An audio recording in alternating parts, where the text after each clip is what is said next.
The shul has such beautiful representation. And I have a picture with David Cohen's grandson at the weddings. I thought that's very cute. He represented you. How do you like that? Okay, we are on Memvav Amanal. We are on 46A. And Adam, if you want to send that to the group that we're on, the last thing we're saying is the 46A. Let's see what yeah, so let's see what we're up to. A3 exactly. The last up to Rav Nachman by Yitzchak Masi LeBehedya. The last few lines of the page. Rav Nachman by Yitzchak Mati LeBehedya Amar Rav Kol Shiva Mitzvah Lulav. Meaning, Rav, we didn't have Rav making a statement openly regarding Lulav earlier. We only deduced the opinion of Rav from the law of Hanukkah, which we said that Hanukkah was a rabbinic law. And he said that you have to go ahead. Good morning, Mark. Good morning, Rabbi. Good morning, Boker Tov. Rabbi, I'm sorry I missed last night. I wasn't done till 10 o'clock at night. And then to get to Brooklyn, it would have been too late for me. So, okay, sorry. No problem. Listen, we should share other smachot together, Mark. Amen. Amen. Thank you. And the last thing we said was Rav. We saw that Rav. You see, a lot of times what the Gemara does is a rabbi makes a statement by a certain law, and then the Gemara connects the dots and says, you know what, the rabbi said that by that law, and therefore we could apply it over here. So that's what the Gemara said yesterday. And we welcome back. Max. Adam. I'm sorry, Max was here yesterday. Welcome back, Adam. The Gemara says that Rav said about Hanukkah that you say a bracha by the mitzvah of Hanukkah, and even though Hanukkah is a rabbinic law, so the Gemara says if Hanukkah is a rabbinic law, you say bracha. So too, the Gemara inferred, if that's the right, that Rav would also hold by Lulav, day 2 to day 7, which is a rabbinic law outside the Mikdash, they're both equal, they're both rabbinic law. So we're going to learn the fact that he went on record by Hanukkah. We're going to figure out, and we're going to apply that to Lulav, day 2 to day 7. But now the Gemara says we found that Rav actually made a statement directly, specifically, and focused on Lulav itself. So that's a much stronger opinion of Rav when it's not just deduced from something, because sometimes you could say maybe you might think you connected that, maybe there's a distinction between one mitzvah and another mitzvah, right? You might want to say, Hanukkah, maybe that miracle, as we saw, there's something unique about Hanukkah. There's Pasumei Nisa, you have to publicize the miracle in a certain way, which you don't have that idea by Lulav. So you might say, maybe, it's not 100%. You might question the proof from Hanukkah, perhaps to Lulav. But now that we see on record that Rav actually spoke regarding the subject of Lulav itself, so now there's no question regarding what Rav's opinion would be by Lulav. It's not just something that you want to connect the dots and infer, but rather you don't have to refer it when he says it openly. You only have to try to understand something. When someone does not speak just openly about a matter, then you try to figure out what he holds on the matter. But when he speaks obviously on the matter directly, so now you know clearly, without a shadow of a doubt, what his opinion is. Yes. No, so Richard, very good. Before the Gemara, because that was a discussion in the Beit Midrash, before the Gemara found that Rav was on record, that someone comes to report that Rav even spoke about Lulav. So they in the Beit Midrash they said, we can learn it. Right. They were analyzing. We can learn that from Hanukkah. But now that's what the Gemara says. He has it openly. Rav's opinion. Amar Rav, Kol Shiva, all 7 days of the holiday of Sukkot, mitzvah lulav. The mitzvah requires a separate bracha on each and every of the 7 days. Okay, Tana Rabbanan. Now the Gemara continues regarding the making of a sukkah. We're talking about the making of a sukkah. the brachot of the sukkah, shechianu, and so on and so forth. Tana Rabbanan. Ha'oseh sukkah la'atzmo. Someone who makes a sukkah for himself, we now turn to page 46A4. If you make a sukkah for yourself, not that you're going ahead and you're setting up a sukkah for somebody else, you're making it for your use, for your personal use, your family use.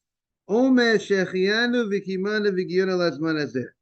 So when you make the sukkah, the Gemara says that you say the bracha upon the completion of the building of the sukkah. This preparation of the sukkah, even though the holiday didn't come yet, you made the sukkah before the holiday.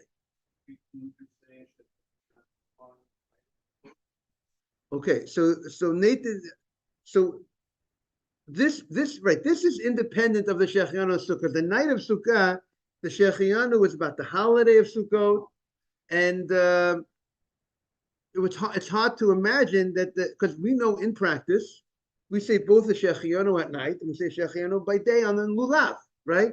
So it would seem there's two different mitzvot kicking in.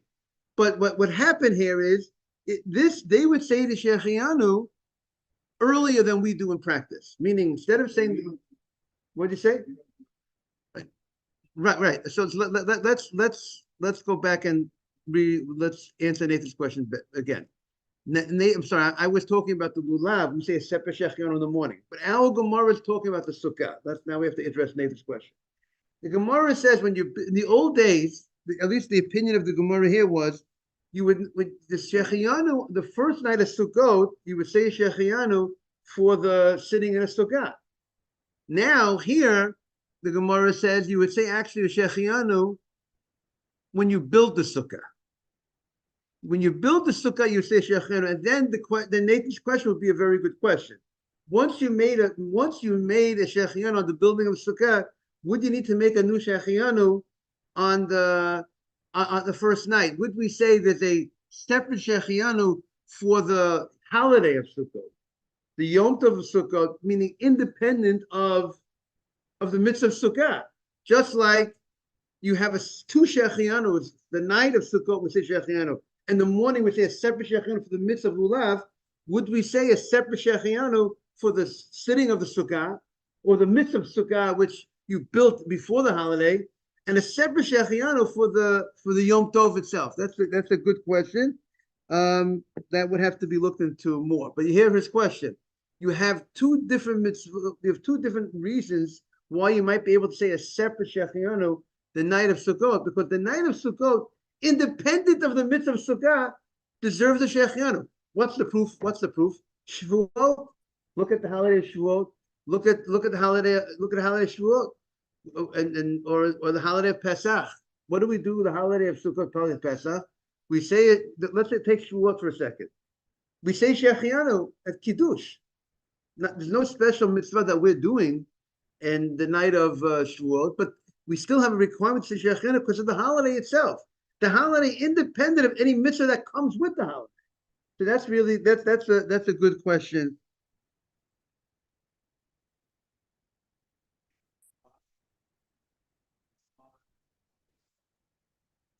So your question is regarding we don't make a bracha shechianu on the you see when we eat matzah, right? When we eat matzah, what do? We say two brachot when we eat the matzah. We say Asher kishon motzi lechem min haaretz, and then we say Asher kishon mitzvotav v'tzivanu al achilat matzah. We don't say a shechianu on the mitzvah of matzah. So you could also ask that question over there. Why don't we say the shechianu on the mitzvah of matzah? Is it that the shechianu of the kiddush covers the mitzvah matzah, or is it there's something else going on that maybe even though we have the mitzvah of matzah, but maybe there was a halacha of having matzah with the korban pesach, and then we don't have that today. We don't have the korban pesach, so maybe there was maybe they didn't feel to say the shechianu over there. But they obviously they're going to ask, yes.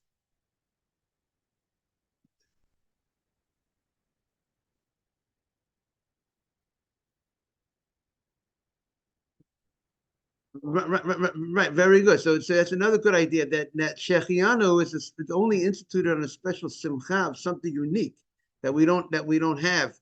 Maybe you're saying the fact is that we do eat matzah the rest of the year. It happens to be there's a new mitzvah that we have the night of Pesach that we don't have the whole year. You go the whole year without eating matzah, you didn't lose out on mitzvah. You go the night of Pesach without eating matzah, you have a mitzvah. But and like Tosfos pointed out, not every mitzvah gets a shechianu, right? You go ahead and you make you write a Megillah, a new mezuzah. You don't go ahead and make a shechianu. So it has to have certain level of simcha. So maybe that's a good point. Morning, Mark. So therefore, since you don't have that level of simcha, it's not something new that you haven't had. You had matzah. The only thing you haven't had is the mitzvah of matzah. So maybe that's a good answer why they didn't institute a shechianu for the mitzvah of matzah itself. You only have the bracha shek shem v'sivanu al achilat matzah. So the Gemara says we are on 46a4. So the Gemara says when you make a sukkah for yourself, you say shechianu. And that's, by the way, in contrast to making it for somebody else. The level of, if you could say, at the level of simcha is much greater when you do it for yourself, even though we should all reach levels of feeling great simcha. But they didn't say that you should go ahead and say the bracha shechianu by making for the mitzvah when you make it for someone else to fulfill the mitzvah. But you're creating the making what's that? It's like building the sukkah. That's Of saying a bracha on the baking of the matzah. Right. Which we don't do anyway. Right, but like we said, you could be baking. You could be like Adam's answer applies to that also. We bake matzah. You can bake matzah all the year round. You don't really make a sukkah all year round. It's not the common. You're allowed to, but it's not the common thing that people will go ahead. You're not supposed to eat matzah in 30 days before Pesach. They're all different customs. Exactly when that begins. That custom is based. Had your sukkah a whole year, didn't build it, it doesn't count. You need to have a new sukkah in 30 days. The same way that you stop eating matzah for 30 days, and now you're baking and eating new matzah specifically for Chag. But you brought up a point. I just want to clarify something Nathan said. According to the Gemara, the law is there's the basic law. Erev Pesach, you can't have matzah in the morning. You want to have breakfast. Let's say this year Pesach comes out on a Monday night. So according to the Gemara, you can't have matzah Monday morning because you got to come into Pesach with some freshness, newness, looking forward, appetite because it's something new. Not that you just had it in the morning. Anything before Erev Pesach, anything before that morning of, that there are different customs. Some might be from 30 days before, some might be from the beginning of the month, whatever. Each different communities have you know the day of. That's the basic law of the Gemara, the Yerushalmi, that says you can't have, but some people take on even 30 days before. So the Gemara says, so if you go ahead and you make a sukkah for yourself, so there's no shechianu, that you say a shechianu, according to this, actually when at the time you built the sukkah, you built the sukkah Erev Yom Tov in the morning, you go ahead and you say the bracha. Now, if nichnas leisheva, but when it came to nighttime, and it's a night of Sukkot, the first night of Sukkot, then you make a different bracha. The bracha of what? Leishev basukkah. Baruch atah Hashem, Malkeinu Melech.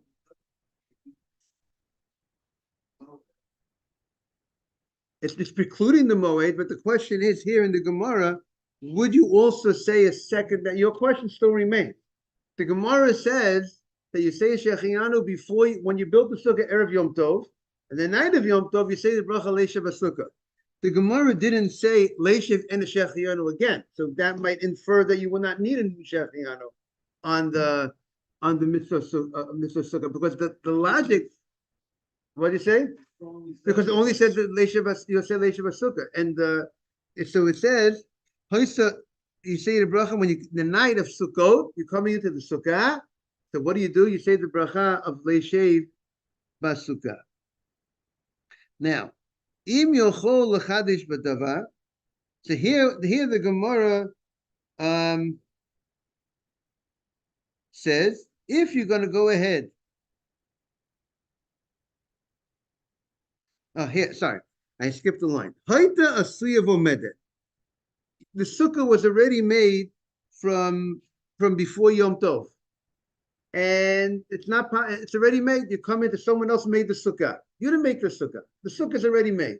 You go to a hotel, whatever it is, you call someone else out in the sukkahs. They made the sukkah for you. Now, what about now? Do you make regarding you saying a shechianu on the sukkah before the holiday? Depends. So what does it say? Im yochol lachadish b'davar. If you're able to do something new for the sukkah, let's say the sukkah had only two walls, and you go ahead and you made the third wall, or you put some new schach in the sukkah, or some say if you fix the schach, as Mark say, or some say that some say it's enough just to put some decorations in the sukkah. So there's all different opinions exactly what you need to do that will qualify for you to good morning, that you'll be able to get a say the bracha now before the holiday of Shechiyonu on the sukkah. If you could fix something for the sukkah, you're actually making a difference in the sukkah. So then mevarech, then you say Shechiyonu. Then at that point you'll say Shechiyonu. Im lav, so here comes the issue. Im lav, but if you did not do anything, welcome, thank you for joining. If you did not add anything to the sukkah, now when are you going to say the Shechiyanu? At night of the sukkah, because there you're going to say the Shechiyanu. When you go into the sukkah to sit in the sukkah, so now you're going to fulfill the mitzvah of sukkah. So now at this point, you're going to go ahead and say the bracha Shechiyanu. You could not say the bracha Shechiyanu before the holiday because you did not do anything in the sukkah. Where are the books? There's one right over here. And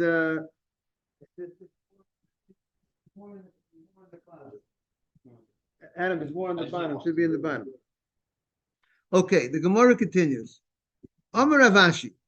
Now here comes what we do, exactly what we do. Amar Rav Ashi, there you'll get the letter tet from that shows you that's the halacha. Chazina leila Rav Kahana. I saw Rav Kahana, the Kamalulukulu Akosad the Kiddusha.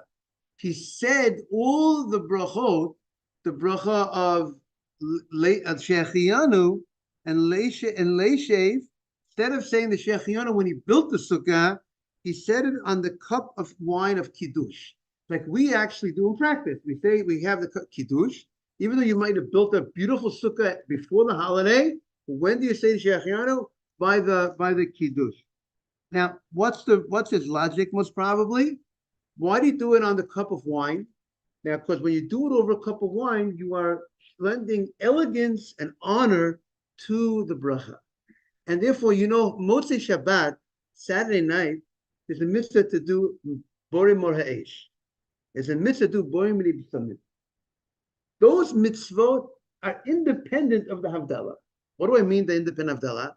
If let's say a person does not have a candle, you say Havdalah, and then you're going to get a candle later that night. Say Havdalah, and then later when you get the candle, you say Bracha Boim Reish on the candle. You don't have Samim. No, you try to get it. You're supposed to get it. Mark is looking at me, maybe. Rabbi, what do you mean? You got to do it all together. You're right. Mark, you're right. If I'm reading you right. You have to that's the mitzvah, to do it over the cup of wine. But if you don't have the candle, you don't have the samim, you say the Havdalah, and then later that night you get the samim, get the candle, you say the bracha, not on a cup of wine. Because they're not Havdalah, folks, the mitzvah of Havdalah is separating the Shabbat, honoring the Shabbat when it leaves. So it's nothing to do with the Borim Reish. Adam HaRishon brought out fire Saturday night, so we commemorate that. There's nothing to do with that. And Samim, we lost the neshama, the extra neshama yetera, the extra soul that we had on Shabbat. We don't have it anymore. So we go in and we smell the soul, the samim, the spices. They're independent of Havdalah, but the rabbis say you're supposed to lechatchila do it over the cup of wine. So that's the same thing. The Shechiyanu is really independent. The Shechiyanu of building a sukkah is independent of the night, the first night. You could technically say the Shechiyanu already on the building of a sukkah. But we want to honor it by doing it over a cup of wine. So most probably the rabbi said, you know what, say Shechianu by itself without a cup of wine is not the same, and therefore most probably that's why the rabbis also say we do when we do have dalah, we say the psalmim with the cup of wine in front of us. We go ahead and we go ahead and born Eish with the cup of wine in front of us. That lends elegance, and you should know on a Torah level, kiddush, you can fulfill the mitzvah of kiddush without a cup of wine. Right? We do it on breads. If it doesn't have, people don't have Friday night, they like wine bread. Where some people might do a bread, but where did the wine come in? The rabbis instituted over wine that when you're sanctifying the Shabbat, when you talk about the Holy Shabbat, you should do it in a very special, right, David? Beautiful, honorable way. The Torah just says, Zachar et Yom HaShabbat l'kadsho. Remember the Shabbat, sanctify the Shabbat. Doesn't say anything about a cup of wine. It's most opinions told us it's a rabbinic law to have it over a cup of wine. Yes.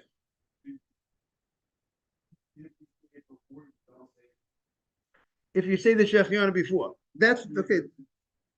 I hear that, but the only question is, if you said a Shechianu on the mitzvah of Sukkah, but you didn't say. The question is, but there's an independent Shechianu that's observant for the holiday, but do we say this Shechianu covers that as well? Right? That's what it seems like.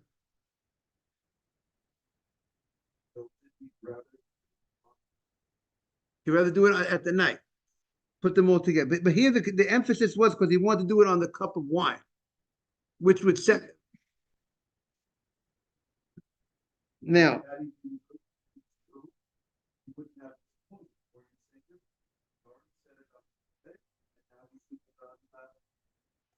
yeah, but maybe he even if he would say, but maybe he wanted even any of them to be, all of them to be said on. He wanted on the cup of wine. Maybe even if you could do both, but maybe he preferred that it should be by itself. Now,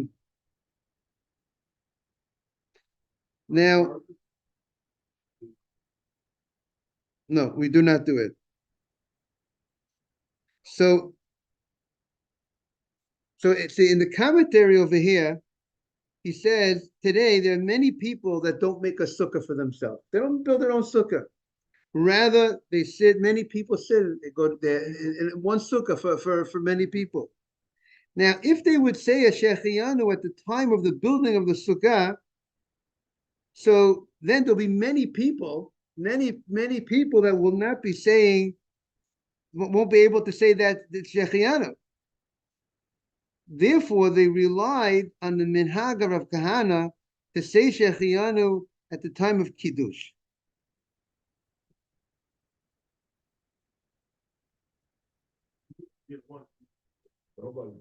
No.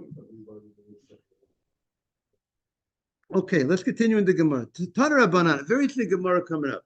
Hayal in front of mitzvot harbei. You have many mitzvot in front of you. You have many mitzvot to perform. So what do you do when you have many mitzvot to perform?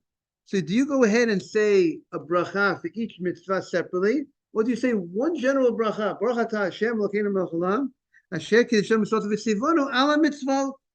You commanded us on the mitzvot. Let's say you need to go ahead and you have to take a lulav, you have to put on your tefillin, you have to put on your talit. There's a lot of mitzvot coming on. You have a lot of mitzvot in front of you.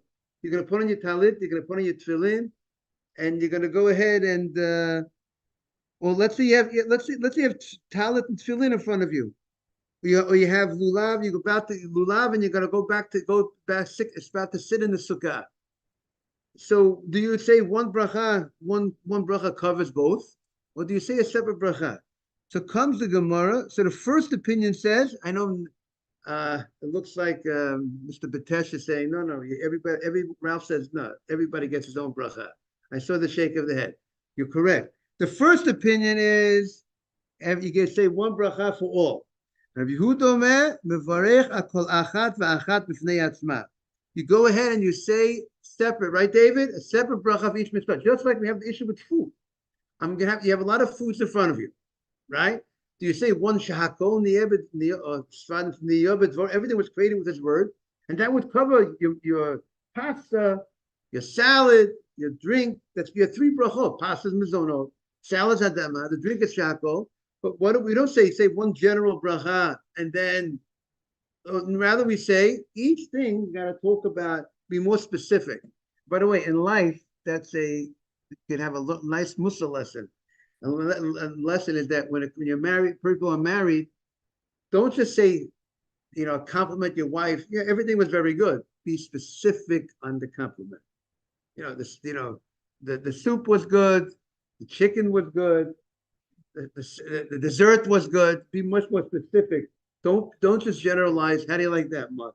Don't just generalize a compliment. You like that? You have to go and be more specific. And I've heard, maybe my wife saying this idea, not from the Gemara, but she says that when you be specific on your compliment, it's much more meaningful to someone than when you just go ahead and just give a general compliment. So it's just a point, a marriage tip. Okay, so the Gemara says,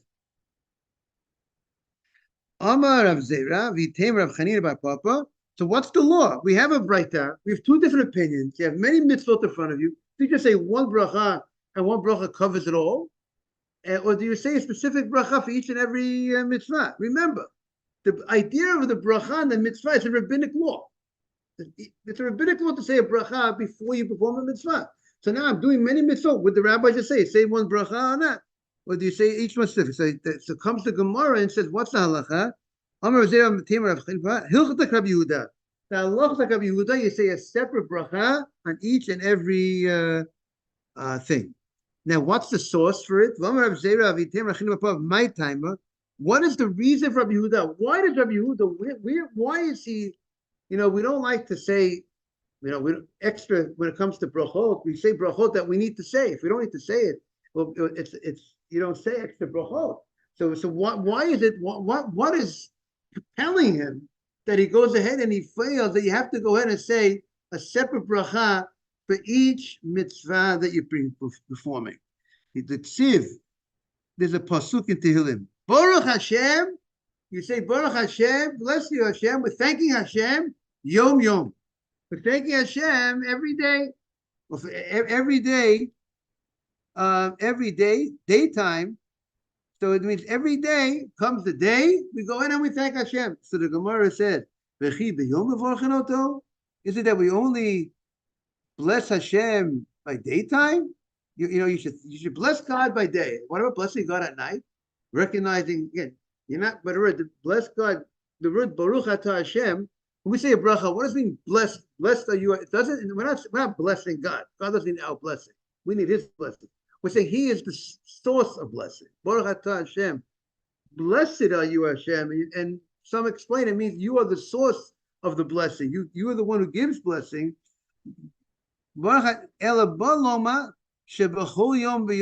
Every day, when it says Baruch Hashem Yom Yom, it means every day Tein Lo Me'ein Brechotav. You should go ahead and give a specific bracha, recognition to Hashem for what He's doing to you. On Shabbat, you give a bracha about the Shabbat. Yom Tov, Yom Tov. So every day you're supposed to thank Hashem. Because today is a Shabbat, we're gonna give a bracha that's going to talk about Shabbat. We're not going to just talk about the regular brachot that we say during the weekdays. The midah is going to be different. It's going to be a different bracha. We talk about the difference, the days, what today is. Talk about today. Baruch Hashem Yom Yom. Today is Yom Tov. I'm going to thank Hashem for the Yom Tov. Today is Shabbat. I'm going to thank Hashem for Shabbat. Baruch Atah Hashem Mekadesh Shabbat. Yom Tov Mekadesh Yisrael Vazmanim. We have different brachot for different time periods. We don't just say blessed, the same blessing, one general blessing. So to Hachinami, b'chol davar, the same way we have to each holiday, we have to go ahead and recognize and be specific in our thanks.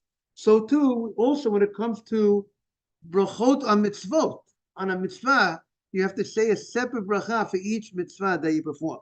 Hachinami, b'chol davar, tein lo me'ein brechotav. Give a thank you, a recognition to Hashem for that specific mitzvah that we are doing. And it's interesting that me'ein berchotav, to recognize that each mitzvah is a bracha.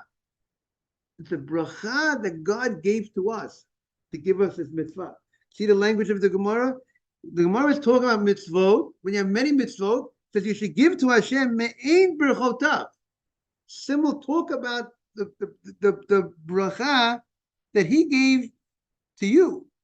So that's so meaning every mitzvah is a great bracha that Hashem gives to us. Rav Zera, we just spoke about Rav Zera. So now, that's the style of the Gemara we've established. When the Gemara brings in a rabbi, so then they as they learned by heart, so they would like to group the many different statements that rabbi said, even though it has nothing to do with the last statement that he said. It's just different statements this rabbi went on record that he said. And obviously what he said was was very well publicized and known. What did Rav Zera say in the name of Rav Chanina Papa? Bo'ei, come and see, Shalo ki midat HaKadosh Baruch Hu midat basav adam. That when the way God acts in spiritual matters is different than the way things act in physical matters. How people act.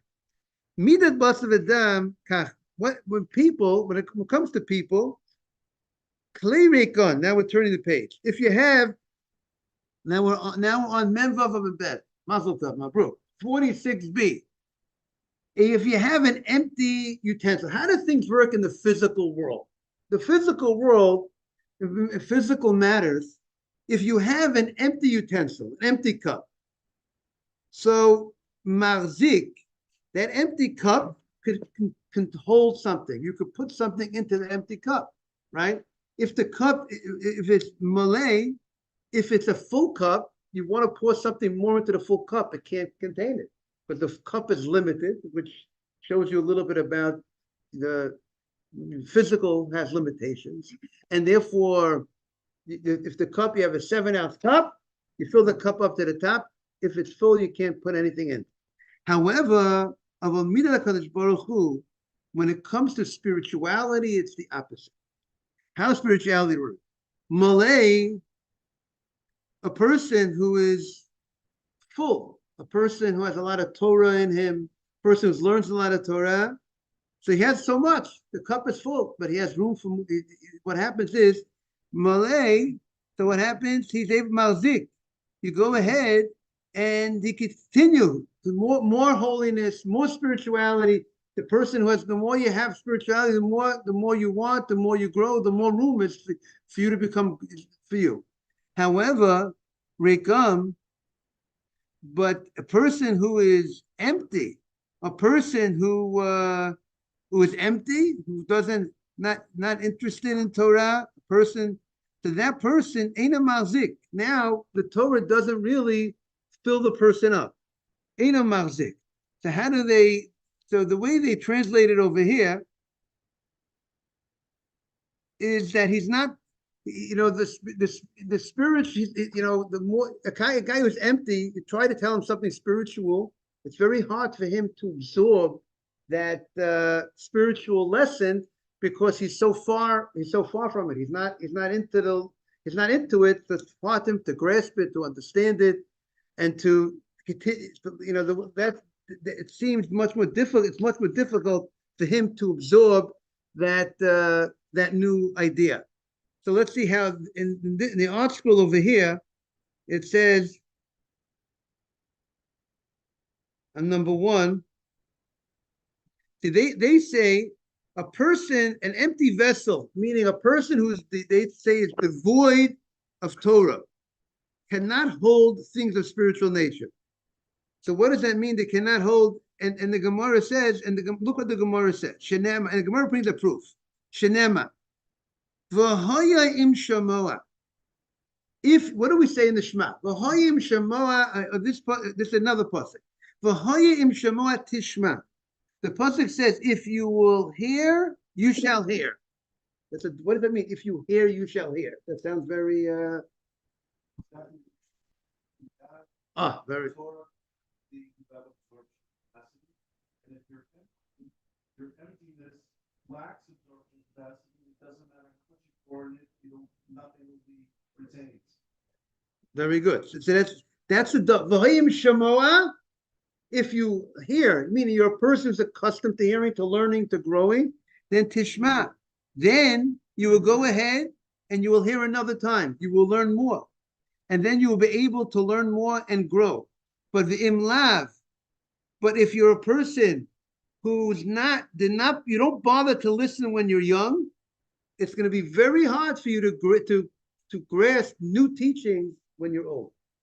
It's because you're so because the person is empty. A person who's empty. Good morning. Thank you very much. A person who's empty, it's hard to now you want to fill it up. But the more person learned, the more he could grow. Okay, I want to wish everyone a beautiful day. We should always fill ourselves up, and the more we fill ourselves up with Torah, we're going to have more room to grow. But the people who are empty, who haven't filled themselves up with Torah, now you want to pour something in. They don't. That's hard for them to get it. We have to fill them up, then they'll be able to continue to grow. Have everyone a great day. Thank you all for coming. All the best, everybody. Thank you.